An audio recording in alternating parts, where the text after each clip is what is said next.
ஓடி போன என் மனைவியை பத்தி தான் சொல்றேன். வாடி போனது செடியா இருந்தா மறுபடியும் அதை தண்ணி ஊத்தி வளர விடலாம். ஆனா வாழ்க்கைங்கிற மரம் பட்டு போயிடுச்சுன்னா என்ன செய்யறது? இந்த வயசுல நான் ஒரு திருமணம் செய்துக்க முடியுமா? இல்ல அது ஊர் தான் ஏத்துக்குமா? உண்மைதாங்க, இந்த ஊரே உங்களை தெய்வமா நினைச்சுக்கிட்டு இருக்கு. அந்த கௌரவத்தை நான் காப்பாற்ற வேண்டாமா? கண்டிப்பா. அதுக்கு நீங்க தான் ஒரு உதவி செய்யணும். என்னங்க? நான் என்ன செய்யணும் சொல்லுங்க. மாசம் உங்களுக்கு ஒரு 500 ரூபாய் கொடுத்துடுறேன். வெளியில யாருக்கும் தெரிய வேண்டாம். ஊருக்கு தெரியாம உங்க மகளோட நான் உறவு வச்சுக்கிறேன். அவன் வாக்கு கெட்டு போடுமோன்னு பயப்பட வேண்டாம். ஐயா, அப்படி ஏதாவது ஒண்ணு ஆயிடுச்சுன்னா நானே நல்லபடியா ஒரு பையனை பார்த்து ஊரறிய உன் மகளுக்கு கல்யாணத்தை பண்ணி வச்சிருக்கேன். எவ்வளவு செலவானாலும் சரி. சரிதானே? இவ்வளவு கீழ்த்தரமானவரா நீ? உங்ககிட்ட கையேந்தி சம்பளம் வாங்கி சாப்பிட்டு இருக்க பாரு, அந்த நன்றிக்காக பாக்குறேன். இல்ல வள்ளிமுத்து, ஆத்திரப்படாதப்பா. எப்பவுமே நிதானம் தவறக்கூடாது. என் விருப்பத்துக்கு நீ சம்மதிச்சா உன் மக வாழ்க்கை எங்கேயோ போயிடும். அதை விட்டுட்டு இந்த விஷயத்தை வெளியில சொல்லி அவமானப்படுத்தணும்னு நினைச்சா அதை இந்த ஊரும் நம்பாது, நீயும் உயிரோட இருக்க மாட்டேன். நீ இப்படிப்பட்டவன் இப்பத்தானே புரியுது. வள்ளிமுத்து, நல்லா சிந்திச்சு பாருப்பா. வீணா பெரிய மனுஷன் பகையை தேடிக்காது. வர்ற வெள்ளிக்கிழமை வரைக்கும் உனக்கு டைம் கொடுக்கிறேன்.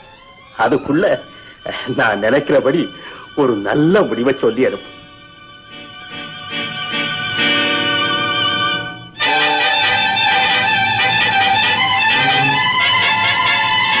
அப்பா, அப்பா, அப்பா, அப்பா.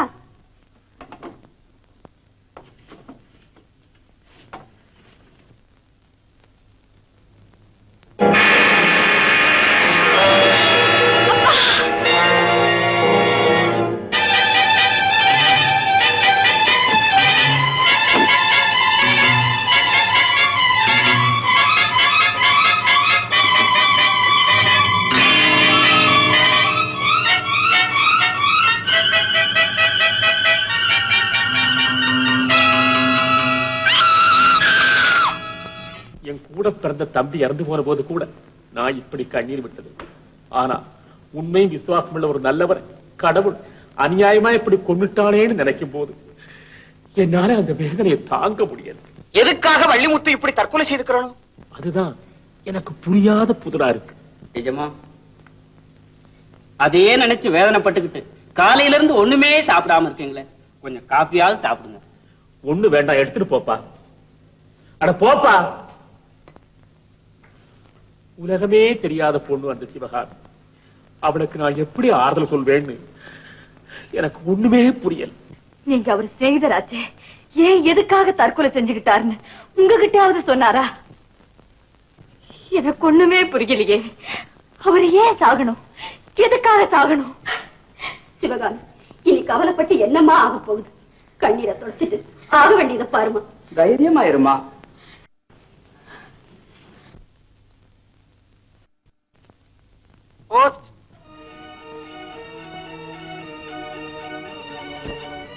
இந்தாங்கம்மா, உங்களுக்கு மெட்ராஸ் போன லெட்டர் திரும்பி வந்திருக்கு.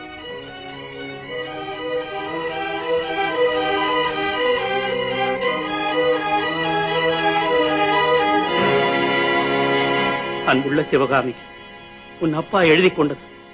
இதுவரைக்கும் நாம யார தெய்வமா நினைச்சுக்கிட்டு இருந்தோமோ அந்த செல்வநாயகம் மிருகத்தை விட கேவலமானவங்கிறத நான் இப்பதான் புரிஞ்சுக்கிட்டேன். உன் மேல ஒரு தவறான ஆசையை மனசுல வச்சுக்கிட்டு உன் படிப்புக்கு உதவி செய்வதா சொல்லி இதுவரைக்கும் பணம் கொடுத்திருக்காரு. அவ்வளவு வயசானவர் உன்னை திருமணம் செஞ்சுக்கிறேன்னு சொல்லி இருந்தா கூட நான் பொறுத்துக்குவேன்.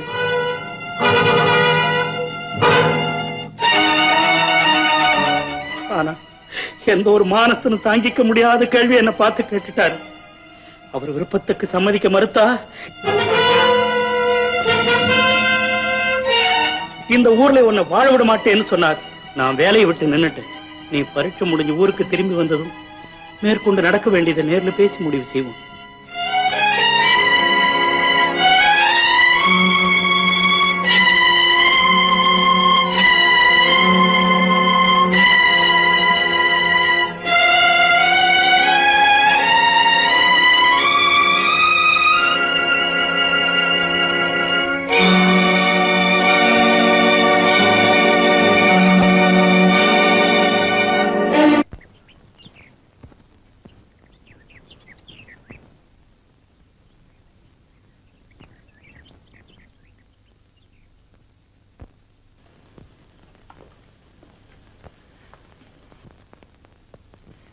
ஐயா,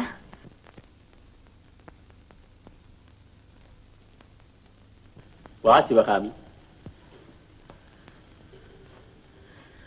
உனக்கு எப்படி ஆறுதல் சொல்றதுன்னே எனக்கு தெரியல.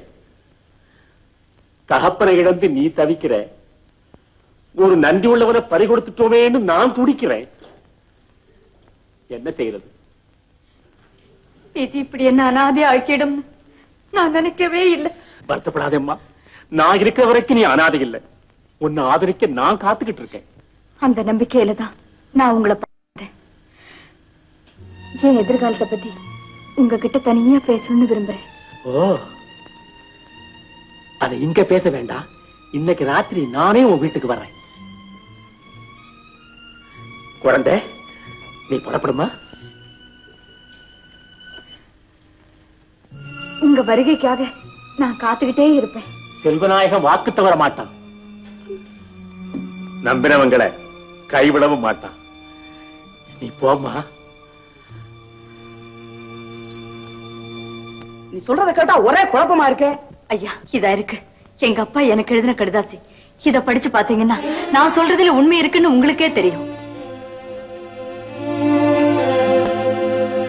இத நம்பவே முடியலையம்மா. ஐயா, ஒருவேளை செல்வனா ஐயா மேல ஏதாவது பகைய வச்சு உங்க அப்பா இப்படி தப்பா எழுதியிருப்பாரோ? என்னையா இப்படி பேசுறீங்க? நல்லவன் மாதிரி இருந்துகிட்டு தான் செய்யற தவறுகளை அந்த கெட்டவன் படத்திர போட்டு மறைச்சுக்கிட்டு இருக்கான். சிவகாமி, தயவு செய்து நான் சொல்றது கேளுங்க. இன்னைக்கு ராத்திரி 10 மணிக்கு என் வீட்டுக்கு வந்தீங்கன்னா நான் சொன்னது உண்மைன்னு உங்களுக்கு நேர்லயே நிரூபிச்சு காட்டுறேன். என்னையா சொல்றீங்க? சரிம்மா.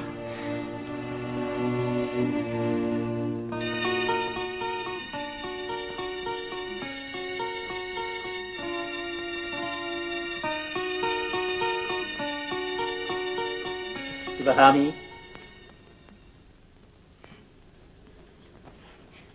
வாங்க வாங்க. எங்க வராம இருந்துருவீங்களோன்னு நினைச்சேன். உட்காருங்க. எங்க அப்பா ஏதோ அவசரப்பட்டு புரியாத்தனமா இப்படி ஒரு முடிவுக்கு போயிட்டாரு. இத பத்தி நீங்க என்கிட்ட நேர்ல ஒரு வார்த்தை சொல்லியிருந்தா எல்லாம் சுமூகம் செஞ்சிருக்கோம். நீ என்னம்மா சொல்ற? மனசுல இருக்கிற ஆசையை இன்னும் ஏன் மறைச்சு பேசணும்? இங்க வேற யார் இருக்கா? நம்ம 2 பேரும் மட்டும்தானே இருக்கோம். சிவா, என்னம்மா இது? இந்த அர்த்தராத்தில் நீ என்ன கூப்பிட்டு அனுப்பிச்சதும் நான் ஏதோ அவசரமாக்கும் நேரத்தில் ஓடி வந்தேன். இப்படி தவறான முறையில நீ என்கிட்ட நடந்துக்கலாமா?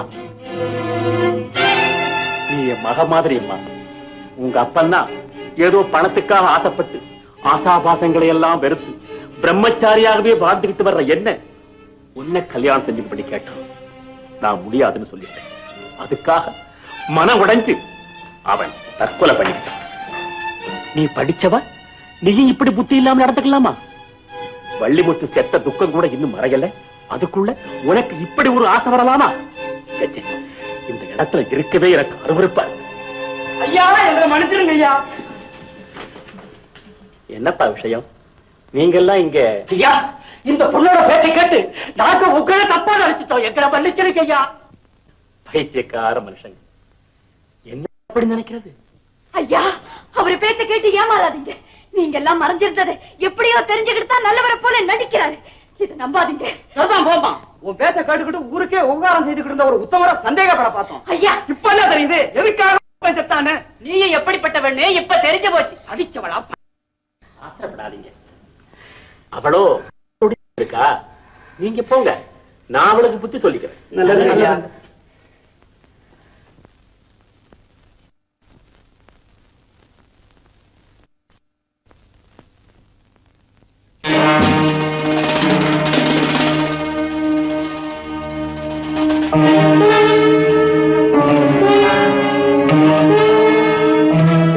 சிவகாமி, பல பேருக்கு முன்னால என்ன அவமானப்படுத்தணும்னு நீ ஆட்களை ஏற்பாடு பண்ணி வச்சிருந்ததே நான் இங்க வர்றதுக்கு முன்னாடியே தெரிஞ்சுக்கிட்டேன்.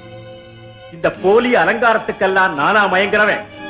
என்னை யாராலேயும் அசைக்க முடியாது. இப்ப இங்க நடந்த சம்பவத்திலிருந்தே நீ புரிஞ்சிருப்ப இந்த செல்வநாயகம் எப்படிப்பட்டவன். புரிஞ்சுக்கிட்டேன், நல்லா புரிஞ்சுக்கிட்டேன். புரிஞ்சுக்கிட்டேல்ல? இப்பவும் சொல்றேன், நீ மட்டும் ஆசனாகியா இருக்க சம்மதிச்சேன்னா உன்னை மகாராணி மாதிரி வச்சுக்கிறேன். ஊருக்கு தெரியாது. நீயும் ஒரு மனுஷனா? ஊருக்கு மத்தியில பேருக்கு பெரிய மனுஷனா வாழ்ந்துட்டு இருக்கிற மிருகம் நீ மனுஷன் இல்ல மிருகம் தாங்கிறத நான் நிரூபிச்சு அது ஒன்னால முடியாது. ஏன் முடியாது? பணத்தினால திரை போட்டு நீ ஊராருடைய கண்ணை மறைக்கலாம், ஆனா உண்மையினுடைய கண்ணை மறைக்க முடியாது. சிவகாமி, எங்க அப்பா மானத்துக்கு பயந்து உயிரை விட்டார், ஆனா நான் உன் மானத்தை வாங்காம உயிரை விட மாட்டேன். பாறையில மோதிக்கிட்டா தலைதான் உடையும்.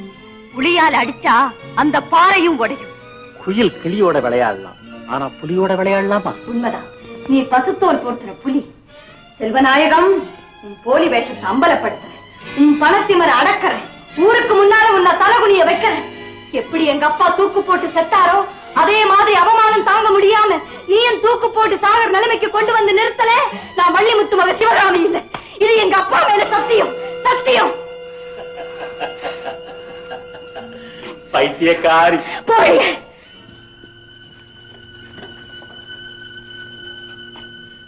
போறீங்க. போறேன், ஆனா உன் கூச்சலுக்காக பயந்துகிட்டு போகல. மறுபடியும் வருவேன், உன்னை அடைஞ்சே தீருவேன்.